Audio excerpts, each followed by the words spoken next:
اعوذ باللہ من الشیطان الرجیم بسم اللہ الرحمن الرحیم الحمد للہ والصلاة علی اہلہا واللعنۃ علی مستحقہا اما بعد فقد قال اللہ بسم اللہ الرحمن الرحیم ان تنصروا اللہ ینصرکم وقال امیر المؤمنین علی بن ابی طالب علیہ الصلاۃ والسلام کونوا للظالم خصما وللمظلوم عونا۔ حضرات ناظرین، جیسا کہ آپ حضرات کو علم ہے کہ لاک ڈاؤن کی وجہ سے ہم اپنے احتجاجی یا دینی یا مذہبی کوئی پروگرام نہیں کر پا رہے ہیں۔ اس سال یوم القدس جو اپنی دیرینہ شان و شوکت کے ساتھ جلوس کی شکل میں احتجاج ہم کیا کرتے تھے یوم القدس پر، وہ ہم نہیں کر پا رہے ہیں۔ آن لائن یہ احتجاج ہم درج کرا رہے ہیں۔ قدس کیا ہے؟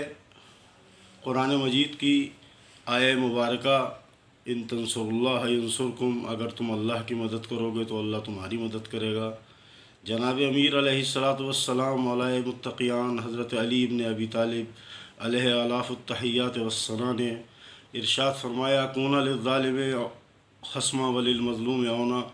یہ مولا کائنات کی آخری وصیت امام حسن اور امام حسین علیہ الصلاۃ والسلام کے لیے کہ ظالم سے اظہار برات کرو اور مظلوم کے حامی اور مددگار ہو جاؤ۔ قدس ایک رمز ہے، ایک علامت ہے، ایک نشانی ہے ظلم کے خلاف۔ صدائے احتجاج بلند کرنے کو قدس کہا جاتا ہے۔ یوم القدس کی تاسیس کب ہوئی؟ 1979 میں جب انقلاب اسلامی ایران کامیاب ہوا تو اس وقت کے وزیر ابراہیم یزدی نے آیت اللہ العظمیٰ حضرت امام خمینی علیہ الرحمہ کے سامنے یہ تجویز پیش کی کہ ظالموں کے خلاف صدائے احتجاج بلند کرنے کے لیے ایک دن معین ہونا چاہیے۔ 13 رمضان المبارک کی تاریخ تھی کہ جب یہ تجویز پیش ہوئی۔ امام خمینی علیہ الرحمہ نے جمعۃ الوداع یعنی رمضان المبارک کے آخری جمعے کو یہ طے کیا کہ یہ جمعہ جو آخری جمعہ ہوگا یوم القدس کے نام سے ہوگا، اور یہ بظاہر بیت المقدس کی آزادی کے لیے ایک رمز ہے، لیکن حقیقت میں اس کے پیچھے جو اسرار ہیں وہ ہر ظالم و غاصب کے خلاف ہیں۔ اس لیے کہ یوم القدس اگر اسرائیل کے خلاف ہے تو اسرائیل کے خلاف اس لیے منایا جاتا ہے یوم القدس کہ اس نے مسلمانوں کی اراضی پر، مسلمانوں کی ملکیت پر ناجائز قبضہ کیا۔ گویا ناجائز قبضے کو ہٹانے کے لیے یوم القدس منایا جاتا ہے، اور جب یوم القدس ناجائز قبضوں سے ہٹانے کا نام ہے، یعنی زمین جو ظالموں نے مسلمانوں کی غصب کر لی، قبلہ اول کو اپنے قبضے میں لے لیا، اس قبضے کو ہٹانے کے لیے یوم القدس منایا جاتا ہے۔ تو اس کے پیچھے ایک درس ہے، ایک عبرت ہے، اور وہ درس اور وہ عبرت یہ ہے کہ کوئی بھی ظالم ہو، چاہے وہ عہدے کا غاصب ہو، چاہے وہ منصب کا غاصب ہو، اگر کوئی نااہل کسی منصب پر پہنچ گیا ہے تو اسے بھی ہٹایا جائے، کسی نے زمین غصب کر لی ہے اسے بھی ہٹایا جائے، اور جب تک یہ سب بیداریاں نہیں ہوں گی، ہر قسم کے ظالم اور غاصب سے بیداری، نفرت، براعت نہیں ہوگی، تب تک ہم کامیاب نہیں ہو سکتے۔ ورنہ صرف اسرائیل کے لیے آواز اٹھاتے رہیں، اسرائیل کے خلاف آواز اٹھاتے رہیں اور ہم خود غصب کرتے رہیں، غاصبوں کی حمایت کرتے رہیں، تو یقین مانیے یہ صرف اور صرف نعرہ رہ جائے گا، اس کی حقیقت کچھ نہیں ہوگی۔ اگر اس کو حقیقت میں تبدیل کرنا ہے تو ضروری ہے ہر قسم کے ظالم سے اظہار برات کیا جائے، اس سے اظہار نفرت کیا جائے، اس سے اظہار بیزاری کیا جائے۔ اگر بیزاری نہیں کی جائے گی تو ظالم کو قوت ملے گی، ظالم کو اور ہمت ملے گی۔ ہمتوں ظالموں غاسبوں کی ہمتوں کے پست کرنے کا نام، غاسبوں کی ہمتوں کو توڑنے کا نام یوم القدس ہے۔ یہی اس یوم القدس کا رمز ہے۔ عزیزان گرامی، ہمیں ہر طریقے سے اسرائیل اور اسرائیل نواز حکومتوں کی مخالفت کرنی چاہیے، اپنے عمل کے ذریعے سے بھی، اپنے بیان کے ذریعے سے بھی، اپنی سیرت کے ذریعے سے بھی، اور یہ جب ہی ممکن ہے کہ جب تمام مسلمان متحد ہو جائیں۔ جب مسلمان متحد ہوں گے تو ہم ظالم کے خلاف کامیاب ہوں گے۔ اگر مسلمان متحد نہیں ہوئے تو ہم ظالم کے خلاف کامیاب نہیں ہو سکتے۔ یہی پیغام ہمیں کربلا بھی دیتی ہے، یہی پیغام ہمیں سیرت ائمہ علیہم السلام دیتی ہے، یہی پیغام حق کے علماء حقہ جو ہیں وہ بھی ہمیں یہی پیغام دیتے ہیں۔ اب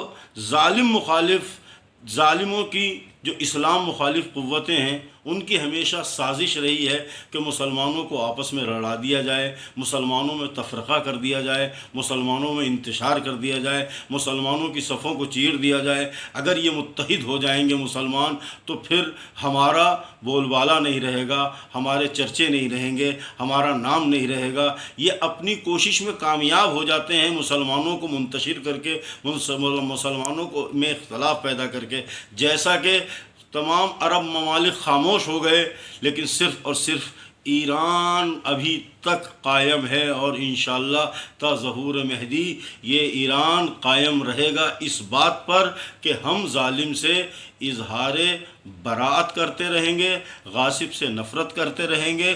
اور ہمیں علماء کی سیرت بھی یہی درس دیتی ہے کہ علماء نے کبھی کسی ظالم کی حمایت نہیں کی، کسی غاصب کی حمایت نہیں کی۔ اب چاہے وہ غاصب منصب کا غاصب ہو، عہدے کا غاصب ہو، یا کسی اور شے کا غاصب ہو، ظالم کسی بھی حوالے سے ظالم ہو، کسی بھی ذریعے سے ظالم ہو، ظالم ہوتا ہے۔ اگر سیرت جناب امیر علیہ الصلاۃ والسلام ہمارے دلوں میں ہے تو پھر ہمیں سیرت پر عمل کرتے ہوئے ہر غاصب سے اظہار نفرت، اظہار بیداری کرنا ہے۔ یوم القدس ایک رمز ہے، میں پھر عرض کر رہا ہوں، ایک رمز ہے، ایک علامت ہے، ایک نشانی ہے ظلم کے خلاف کھڑے ہو جانے کے لیے۔ اگر ہم میں ظلم کے خلاف کھڑے ہونے کی طاقت نہیں ہے، اس کے خلاف بیان دینے کی طاقت نہیں ہے، تو یقین جانیے وہ دن بھی قریب آ جائے گا کہ ہم پر ظالم مسلط ہو جائیں گے۔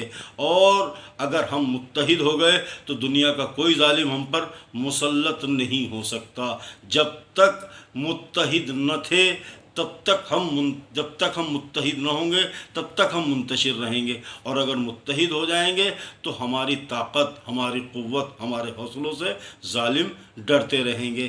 بس آخر میں اپنی بات کو تمام کر رہا ہوں یہ کہتے ہوئے کہ ہمیں قدس کے لیے، بیت المقدس کے لیے کھڑا ہونا ہمارے لیے ضروری ہے، لیکن اس کے ساتھ ساتھ اگر بیت المقدس کے خلاف کے حمایت میں اس لیے کھڑے ہو رہے ہیں کہ وہ زمین غصب کی گئی، وہ مملکت کو غصب کیا گیا، ایک ظالم حکومت بنائی گئی غصب کر کے، تو پھر ہر ظلم کے خلاف، چاہے وہ ایک کمیٹی تیار ہوئی ہو ظالموں کی، عہدے کے نام پر، منصب کے نام پر، توہین شاعر دینی کے نام پر، ان کے خلاف بھی ہمیں کھڑا ہونا ہے۔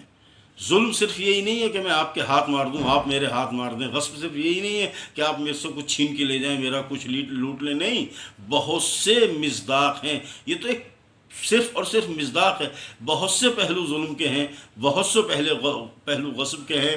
یہ ہمیں صداقت کا حوصلہ دینے والے دن کا نام ہے یوم القدس۔ اگر ہم سچے مسلمان ہیں تو قدس کے حمایت میں ہمارے لیے کھڑا ہونا واجب ہے۔ جس طرح قدس کے لیے کھڑا ہونا واجب ہے، اسی طرح مقدسات اسلامی کی حمایت میں کھڑا ہونا ضروری ہے۔ اب چاہے مقدسات کی توہین کرنے والا امریکہ ہو، اسرائیل ہو، یا اپنے لباس میں چھپے ہوئے دشمن ہوں اور دشمن کے آلائے کار ہوں۔ بس میں اپنی بات کو تمام کرتا ہوں اس دعا کے ساتھ، پروردگار جلد از جلد وہ وقت لائے کہ امام زمانہ جل اللہ تعالیٰ فرجہ الشریف کا ظہور ہو اور ہم قدس میں امام کی امامت میں جا کر، بیت المقدس میں جا کر نماز ادا کر سکیں۔ والسلام علیکم ورحمۃ اللہ وبرکاتہ۔